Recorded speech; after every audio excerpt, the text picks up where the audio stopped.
Yo, kamusta mga boss? Welcome back muli dito sa ating channel, ang Kanta Kwento. Alright, palakpakan natin muna.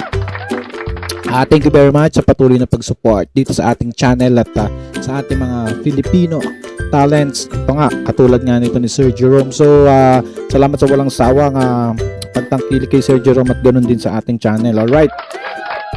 Yan nga, meron nga tayong ditong bibigyan reaction. Actually, na-click ko lang siya kanina. Tapos sabi ko, ganda nito medyo makabagbag damdamin na rendition or Elvis Presley version nga nito ni Sir Jerome ng, alam ko, Let It Be Me ang title nito, no? Parang naririnig ko kasi ito dati, kinanta to ng Pork Chop Duo. Yan. Pero medyo comedy style ito. Medyo parang senti, no? Talagang senti yung tama sa akin ito. So, bali, eto to, nakuha natin syempre dito. Galing siyang Itbulaga, pero ang inedit na ni Sir, subscribe nito mga kwento, si June Rod TV, no? Yan, siya yung ating herman ng video. Pero, bago nga natin yan tuluyan i-play, no? I-invite ko lang po kayo mag-like, share, and subscribe dito sa ating channel. Tayo ay 83k na mga kakwento, malapit na mag 100 at sana makamit na natin ng 100, no? Palakpakan natin dyan. At huwag niyong kakalimutan i-comment kung nasan kayo ngayon, para malaman natin kung hanggang saan umaabot ang ating kwento. At meron tayong join button dyan. Kung gusto niyo po, i-explore nyo lang po yan para po tayo ay magsama-sama dyan at magkita-kita, no? So, huwag na nga natin patagalin to. At shoutout po sa mga ating kababayan na mga OFW dyan. Kumusta kayo dyan? Kami okay lang dito. Sana ay kayo ay masaya dyan at nalilibang. So, yun nga, punta na nga tayo dito mga kwento. Ito yung Itbulaga Wild, ang title nito is kaboses ni Elvis Presley na si Jerome sa Wildcard Edition on the clone ng Itbulaga TV5, no? So, let's go. Play natin to mga kwento. Samahan nyo ako hanggang dulo, no? Sana samahan nyo ako. Actually, ano lang to? 3 minutes ba to? 2 minutes lang siya. So, let's go! Yun, meron na. Wait lang. Hinaan lang natin at baka hindi na tayo marinig. Sound. Dinig ba mga kwento? Umpisahan natin. Yeah. Let's go! Maybe I didn't treat you. Yeah. What is good, You know? as I Napaduro si Bika, sabi ni Bika, parang Elvis na Elvis yun. Yan natin, balik natin konti. Napaturo si sabi ni Big Soto is, ano yun? Parang totoo. Parang nag-play lang ng tingnan natin. what is good. Wait lang nga kwento, medyo malayo pala yung opinion natin. Yan. Napaturo si Boss Big. What is good. Sabi niya, pan-champion to Kaso, hindi siya nakakuha ng champion. Okay lang. It's called Field of Sounds. Maybe I didn't love you what as often as I could have. Papaturo si ano pangalan? Little things I should have said. Ano ba to? Nagpapatugtog ba kayo o contestant to? Talagang sila dito kay Sir Jerome nung pagpasok pa lang. And I just never took the time.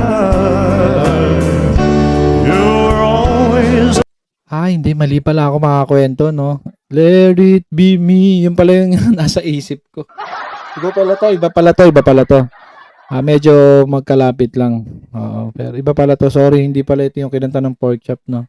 So possible kinanta rin ng Pork Chop to. Kasi more on Elvis yung mga yun, yung komedyante ng dalawa. Hindi pala ito yun. On my mind. Yun, parang ito siguro yung title ng You're Always on My Mind, no? Hula ko lang. You're always on my mind. Tell me. Ganda ng ngiti ni paring Elvis dito. Siguro, sabi niya, thank you Jerome, at binuhay mo ang aking presensya sa pamamagitan ng iyong boses. Alright.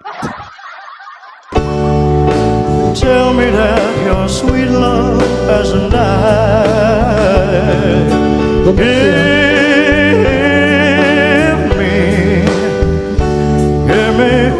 chance to keep you satisfied.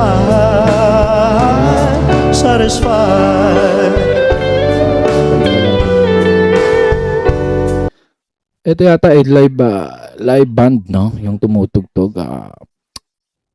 Binabati ko ang live band na tumutugtog at napakalupit nyo rin, no?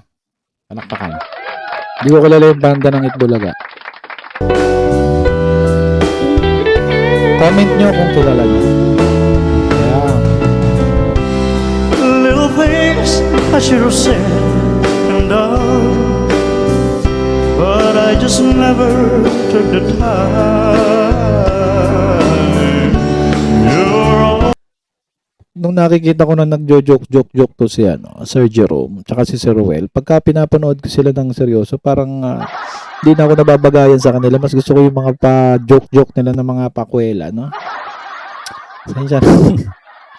Parang mas gusto ko na yung nila masaya. Di ko na, parang baliktad na. Mas gusto ko na yung ganun style nila. Parang di na ako sanay tignan sila ng seryoso na kumakanta. Gusto ko nilalaro lang nila, no? Pero as a professional, palakpakan natin yan.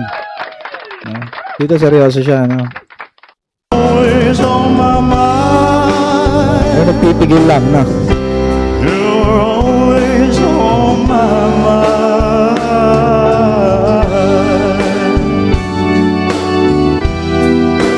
Alright.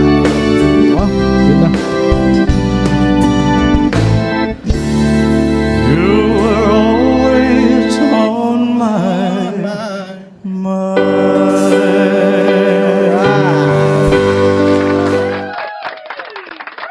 Bitin ah. Bitin tayo doon. So, yun nga mga kwento. Ano masasabi dito? Napakalupit na rendition ng ano ba title lang? You Were Always On My Mind. Tama ba mga kwento? Sorry mali pala. Kala ko Let It Be Me, no? Napakalupit nito talaga ni Sir Jerome, no? Yun know, ang mga nakarecommend na rito agad is Elvis Presley died in the wag yan. So mga kwento, nakabili na ba kayo ng mga ticket nyo para sa April 9? Kita-kita tayo doon mga kwento, no? Sana makabili rin ako ng ticket. Medyo, ano lang tayo, nangangapapa. So mga kwento, comment nyo ang inyong mga suggestion at reaction dito sa ating pinanood na sabi dito is a wildcard edition ni Sir Jerome Ibardome. Congratulations Sir Jerome Ibardome sa iyong growing career at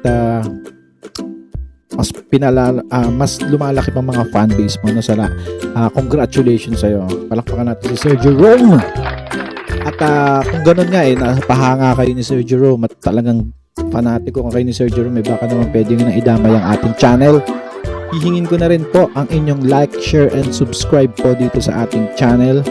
At comment nyo kung taga saan kayo at para malaman natin kung hanggang saan umaabot ang mga kwento natin ganito, mga reaction natin na ganito, at mag-comment kayo ng mga suggestion nyo kung ano ang gusto nyo talakayin natin sa susunod nating kwentuhan, no? So mga kwento, kita-kita tayo sa next video. Muli, shoutout sa mga kababayan nating OFW, mabuhay po kayo dyan. Muli, ito ang Kanta Kwento na nagsasabing mabuhay ang talentong Pilipino. Yeah. Kanta kwento, sabay-sabay tayong makinig. Mga awit ang puso, tanghin ang kanilang himig. Mga tanang-tarong